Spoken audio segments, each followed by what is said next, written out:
কলসাগুলোকে ফেড়ে দিচ্ছে, একবার ডান দিকে লাগাচ্ছে, একবার বাম দিকে লাগাচ্ছে, আবার সেই জিনিসগুলো যেন ভালো হয়ে যাচ্ছে।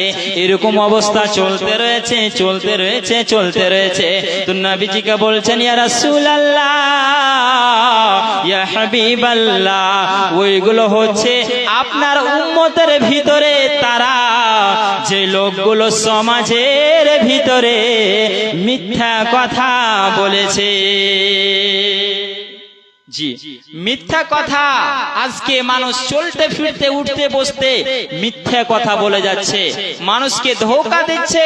তাহলে আজকে যদি আমরা মিথ্যা কথা বলি, তাহলে মিথ্যা কথা বলার কারণে সে কবরে, সে কঠিন কিয়ামতের দিন মানুষকে এইভাবে শাস্তি দেওয়া হবে, তার কলসাগুলোকে ফেড়ে দেওয়া হবে, তার কলসাগুলো ফাটতে থাকবে, এরকম শাস্তি চলতে থাকবে তার জন্য। তাহলে আজকে